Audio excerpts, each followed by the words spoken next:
Welcome to the Horror Next Door. This is all the horror movies we watched in April 2024. Links to our Letterboxd accounts are in the description box below. If you like this video, would you kindly subscribe?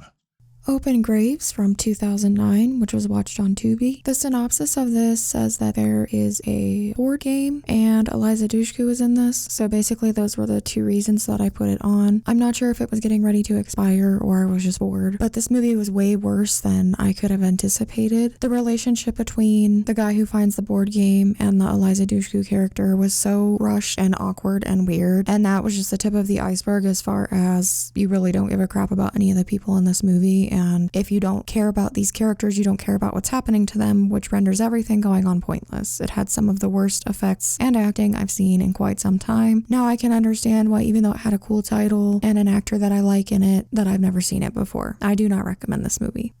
Talk to Me from 2022, which was watched on Paramount Plus. I had seen this movie in the theater and have really been looking forward to seeing it again, so I was anticipating its appearance on streaming when it finally popped up on Paramount. I was looking forward to Psycho seeing it because both of us thought that the trailer made the movie look pretty bad, but I was very pleasantly surprised when I saw it and was hoping he would feel the same way. This movie really does have some super messed up stuff in it. It doesn't fall back on a lot of cliche or generic things that tend to occur in horror movies. The use of grief to move the plot forward, I think, is well done rather than tacky. I do very much recommend this movie. It's something that I will probably want to purchase on physical media in the near future. So this was my first time ever seeing Talk to Me, and I actually really enjoyed it much more than I thought I was going to.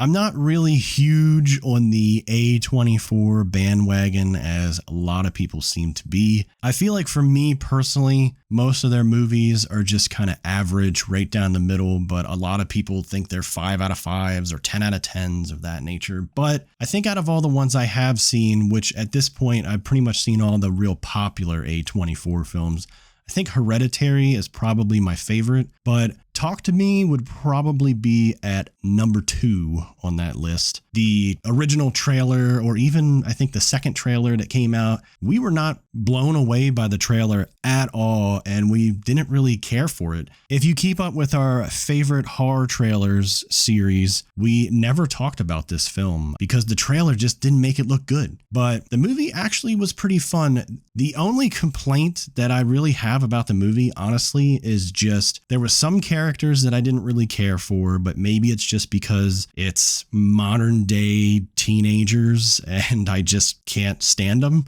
But I'm not going to pick the movie apart because of that. The other thing I didn't like was some of the music choices, but again, it has to go with modern day teenagers and what they listen to. So I understand why that music is in the movie, but I think for me, I just didn't really care for the music. Those were the only two things about the movie I didn't care about. Those are pretty minor complaints, really. Once you get past the characters and you just kind of ignore the music in certain spots, the movie's great. There was actually one scene in particular that was rather bloody and rather gory. I guess I didn't really expect things to go that far. It was kind of one of those things where a little bit happens and you're like, okay, that's probably the end of what's going to happen. And then it continues a little bit more and you're like, holy shit, no, they're going a little bit further. So that was surprising. I'm being super vague so I don't spoil anything. But when you watch it, if you haven't seen it, you'll know what I'm talking about. And if you have seen it, you know what I'm talking about. I would recommend this movie.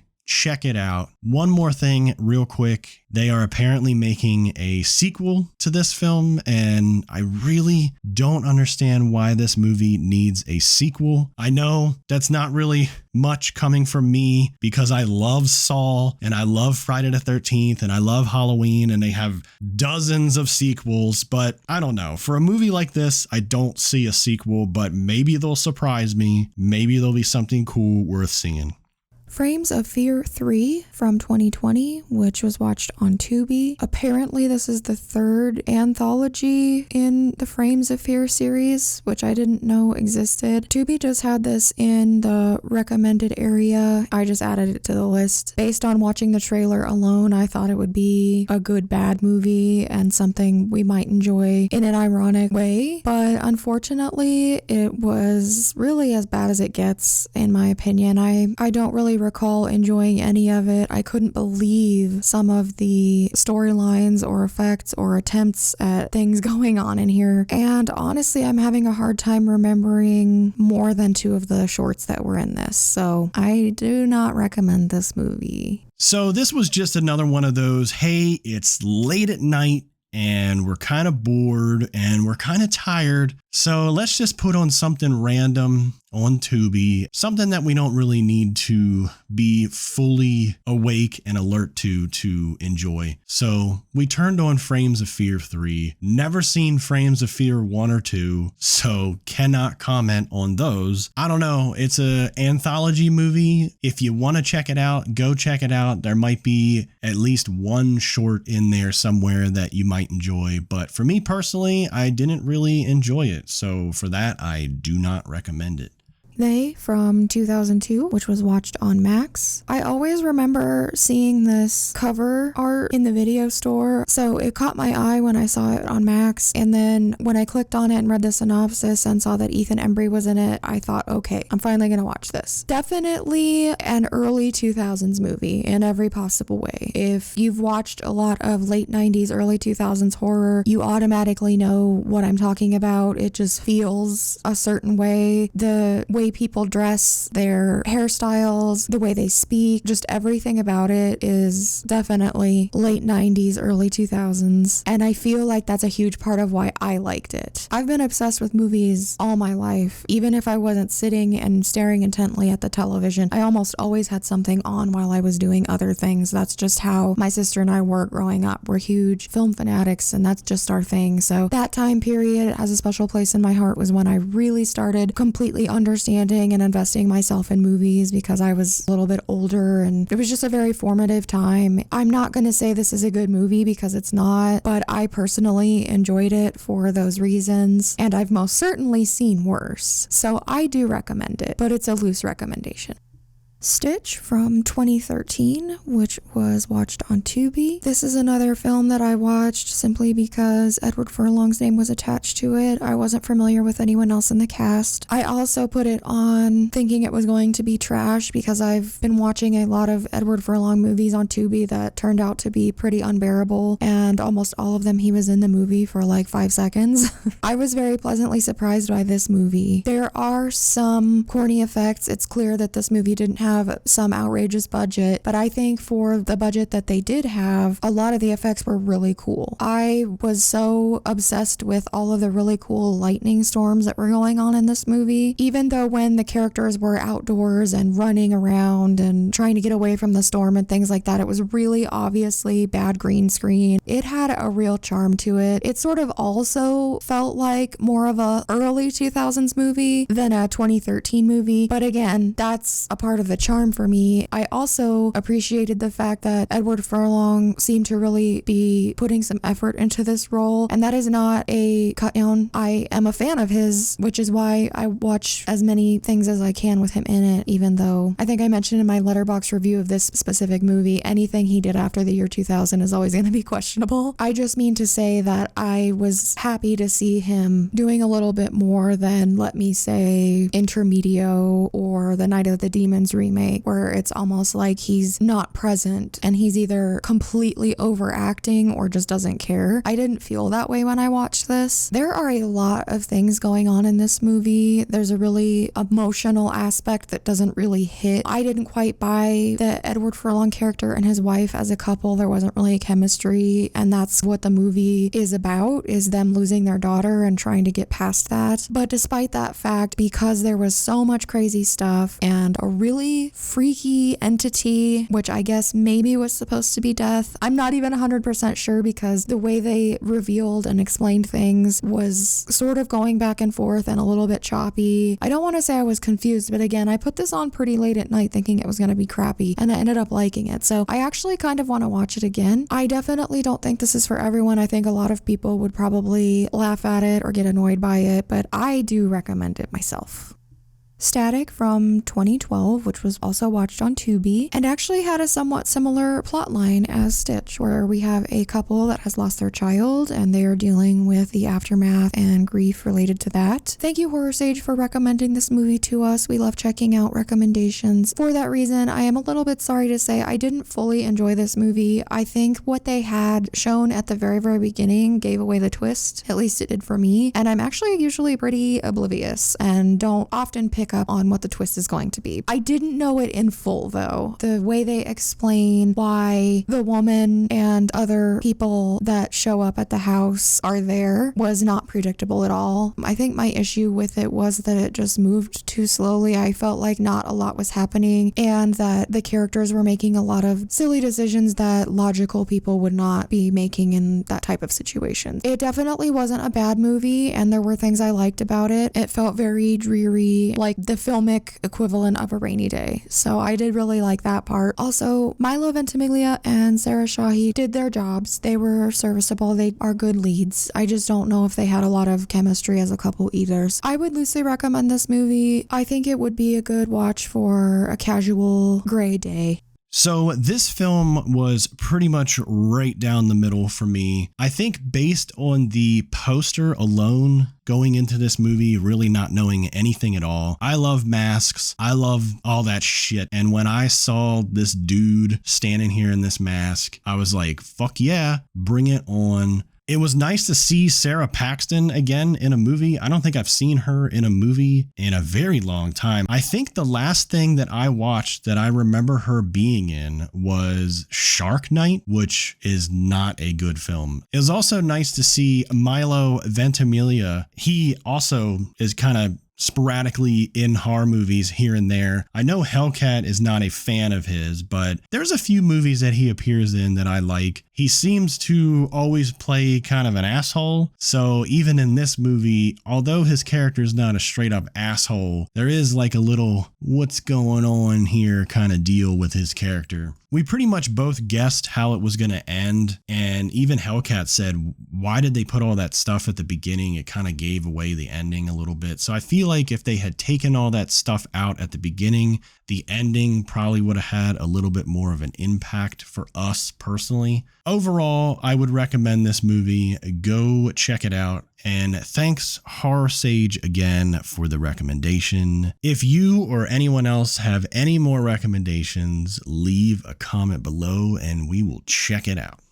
Hereditary from 2018, which I rewatched on my Blu-ray. This movie really creeped me out when I first saw it. If you've seen the movie, you'll probably know the couple of moments that I'm talking about. There are also a lot of shocking moments, which I think is part of the reason I like Talk to Me, because there were a couple of things in that reminded me of Hereditary. The acting in Hereditary is superb, especially Toni Collette. It's so effective. It's so different from any other horror film. Ari Aster crosses a lot of boundaries and does a lot of very odd things, but I'm most certainly a fan at this point. I very, very highly recommend this movie. If you've been putting off seeing it, I do think you should give it a chance. And it still creeped me out and still got to me. If that's not a good recommendation, then I don't know what is.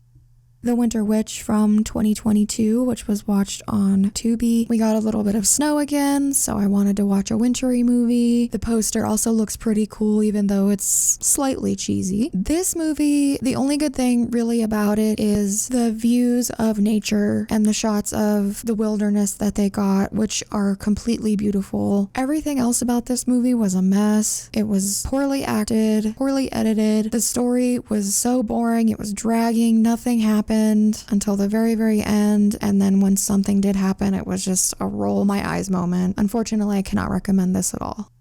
Maniacts from 2001, which was watched on Tubi. Honestly, at first I was irritated by this movie and I was going to turn it off. I think I was maybe 15 or 20-ish minutes in and just thought, this is stupid. But I'm really glad I stuck it out because I ended up liking it quite a lot. It was very darkly humorous, and then past that point, it got just plain dark. I loved that the two main characters were able to get their revenge on some of the people that were doing really messed up stuff to them. I loved that they went into the outside world and just started living their lives and trying to stop being murderous. This movie was just really weird and it's hard to explain. I do recommend watching it. Late Night with the Devil from 2023, which was watched on Shudder. This is one of the movies that I was the most excited about after seeing the trailer and talking about it in one of our favorite new horror trailer videos. And I did enjoy it. I just didn't like it as much as I thought I was going to, or as much as I wanted to. I still think David Dastmalchian, that's my best guess at pronouncing his name, did a great job. It just was a little bit less exciting than I was expecting. The idea of that actually being broadcast on television and us sitting there as an audience member is a little bit more interesting than the parts of the film where we went behind the scenes during the commercial breaks and followed the talk show host around and everything. I'm sort of thinking if maybe they had kept it like a WNUF type situation where we were seeing it as the viewers would have seen it from sitting at home watching TV, that it may have been a little bit more effective or scary. But regardless, I do still recommend the movie. And I also just want to make a quick little note that everybody needs to calm down about the use of AI in this. It was only for the little title card Halloween artwork things. I researched it because so many people were giving it bad reviews, complaining literally just because AI was barely used in this. What I discovered was that it was still graphic artists that created those title cards. They just used AI assistance a little bit, and I think it was 2 or 3 years before AI started going rampant and taking off. So that's not a reason to give this movie a poor rating or avoid it. It really has nothing to do with anything. They're really quick little title cards that you see when they're like going to and from commercials. That's it. It's not a big deal. You should definitely still watch this movie.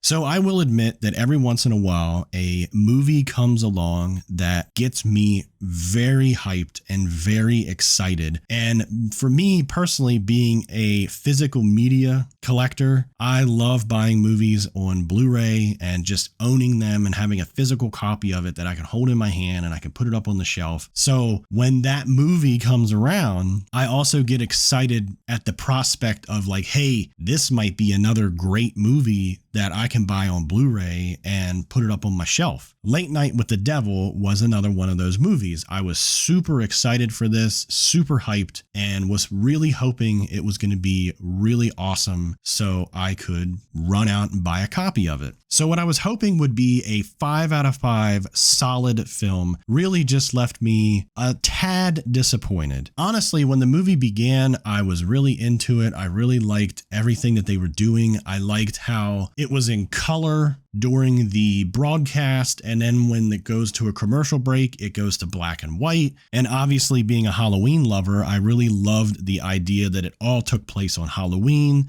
The audience was dressed up in Halloween costumes. I really loved the dude dressed in the skeleton costume. The lead actor, David Dastmalchian, he did a great job. I really do wish that he does more horror films. I'm not sure how his experience was working with Shudder and everybody making this film, but hopefully he had a great time and hopefully he comes back and does more horror films. I would just love to see him continue to work in horror. I think he is a great character actor. Honestly, could you imagine a horror film with him playing a straight up serial killer, but not a slasher type movie, something more psychological and fucked up? There's my pitch. Go make it. Give me a special thanks. Anyway, this movie was still cool. The ending was a little lackluster, so as long as you go into it knowing it's not going to be a 5 out of 5, maybe you'll enjoy it. Go check it out. Deep Hatred from 2022, which was watched on Tubi. The reason that I watched this movie is because it popped up on my streaming device home screen and it had a sort of cool poster, which is completely different than the poster on Letterboxd, by the way. I clicked on it thinking this is going to be a good, bad horror movie, but it wasn't. It was just plain bad. There were so many times where the actors were doing the most. They were just going way crazy and way over the top to the point where it was laughable. A lot of it was slow, and then when things did happen, they were usually really corny or just plain silly. Again, like laughable. About 3/4 of the way through, maybe even halfway through, it started getting entertaining in the sense of, wow, this is so bad, it's kind of funny. But by that point, I was so over the whole thing, I stopped paying full attention. I did, however, pay enough attention to rate it, because if I'm legitimately not paying enough attention to the movie to rate it and log it, then I won't do so. Wow, the twist they put in there at the very end. Come on now. One of the twists was obvious. And then the last little thing they threw in at the end there was, the way I phrased it in my Letterboxd review, was a little bit like a slap in the face. Like, ha ha, you sat through this, you're dumb. That's how I felt anyway. I definitely don't recommend this movie, y'all. Lisa Frankenstein from 2024, which was watched on Peacock. I was really excited to see this movie. I did have a feeling it was going to be for me, and I was definitely right. However, I was also trepidatious because I didn't know how over the top and silly it was going to be. Sometimes when you add humor to horror, it can be too much and sort of ruin the horror elements or get sort of grating. But I thought this movie was a perfect balance between humor and horror. It was thunderstorming when I started the movie, so it was such a perfect setting to be watching this movie in. The very beginning, there's a huge storm, and it was just really cool coincidence. I definitely consider myself a Catherine Newton fan at this point. I think she's great in everything I've seen her in, and she was so funny in this. There were lots of really gross parts. I laughed so many times. It was really the sort of pick-me-up I needed. It's been a long time since I had so much fun watching a movie and just felt uplifted. It legitimately put me in a better mood. I very highly recommend this. I can definitely see why some people don't like it. I just sort of think even if the humor doesn't land with you, or you don't like maybe some of the more crude jokes, that there's still some sort of levity and fun that can be found here. So I believe this was one of the films that we talked about in our favorite new horror trailer series. Like I said previously, the trailer for Talk to Me looked pretty freaking stupid, so we didn't talk about it. But the trailer for Lisa Frankenstein looked fun, it looked entertaining, so we talked about it. Luckily, Talk to Me turned out to be a good film, but also Lisa Frankenstein was pretty damn fun. This movie was cool. I had a lot of fun watching it. I know it's about a teenage girl falling in love and all that, but it's written by the same person that wrote Jennifer's Body. So if you liked Jennifer's Body, which apparently a lot of people do, then maybe you'll like Lisa Frankenstein. I have to admit, it's interesting that Catherine Newton is still going strong, making all these movies. I remember seeing her for the first time in Paranormal Activity 4, which honestly for me was the movie that killed the Paranormal Activity series. And it had all the dumb shit in there with the Xbox Kinect. So kudos to her for still having a career that was not totally ruined by Paranormal Activity 4. But like I said, this movie was just fun, and that is what watching movies should be all about, is just having fun. Regardless if they're good or bad, we have fun watching movies. So this movie delivered on that front. So for that, I would recommend it. Go check it out. Hospital Massacre, aka X-Ray from 1981, which was watched on Tubi, of course. Psycho wanted me to watch this. He had remembered liking it from seeing it before. After we watched it, he was like, I might have mixed this up with another movie, because we were not impressed. I think especially me. I didn't like it. I just think from my perspective, the way that the main character is being treated, the things that she goes through, it's really uncomfortable to watch, honestly. Even if you don't see it that way, you don't see what the woman is going through as a problem. I don't think the killer is scary or effective. I don't think all of the little red herrings they tried to throw in there as who's the killer did anything or added anything. I overall really don't like this and do not recommend it. So watching it again, I honestly think I was remembering kill scenes that were from a completely different movie and thinking they were from this movie. I don't even know what other movie I was thinking about when I thought I was thinking about this movie. There's a very minor plot element to this movie that kind of revolves around Valentine's Day, and we are kind of working on trying to make a Valentine's Day horror movie list. So we watched this in the process and we're not thrilled with it. If you haven't seen it, at least watch it once just for the sake of the 80s slasher nostalgia cheesiness that it has. But honestly, I wouldn't watch it more than once, even though technically I have. Once you watch it once, you probably don't really need to watch it again. I'm not a huge fan of it. I would recommend it as a one-time watch, but probably not anything other than that. Ghostwatch from 1992, which was watched on Shudder. This movie has been on my radar for a while, but when I was logging Late Night with the Devil and reading a couple of reviews and things on Letterboxd, a lot of people were mentioning similarities to this, so I thought, you know what, I think we need to finally watch this. A lot of the reviews that I saw said that it was legitimately scary and that it freaked them out. I also discovered that this was actually something the BBC aired, and they didn't tell anyone that it was falsified, that they just aired it as if it was a real series of events, which I think is so cool. However, I think that's probably the coolest thing about it. Unfortunately, I didn't enjoy it as much as everyone else, and I definitely wasn't scared of it. I think the only thing I can say is that maybe I expected a lot more from it, and that's why I felt a little bit let down. It sucks when you go into something that's really been hyped up and then you don't agree with the masses. It's kind of a drag. I wanted to like this more than I did. I'm definitely not saying it was bad. I really enjoyed watching it. There were a couple of points where I felt like it was dragging a little bit or getting a little bit too repetitive, and considering I started feeling it was going on too long or it was getting repetitive, the ending felt really abrupt. Regardless of all that, I do definitely still recommend it. I think it's worth watching at least one time if you've never seen it. It did feel Halloween-y enough that I could see myself returning to it in October. So I pretty much went into this blind, but the idea of this movie really intrigued me. So we watched it, and honestly, I wasn't really too thrilled with it. It was pretty average. I guess I was expecting a little bit more, maybe because I'm used to watching movies, post the year 2000, your Paranormal Activities and your Blair Witches and things like that. This movie being from 1992, there's not a lot that happens when it comes to scares. I don't know if it's just because they didn't want to go too extreme with it, or if they wanted to keep it more realistic and grounded. Personally, I think the story behind this is actually a little bit more intriguing than the movie actually was. The fact that this was made and then they broadcast it live on television and tricked everybody into thinking it was real, that's hilarious. So as we were watching this movie, it actually reminded me of an episode of Tales from the Crypt called Television Terror, which is in season 2, episode 16. It's actually about a TV host doing an on-air tour of a haunted house, and then a bunch of creepy shit happens and it,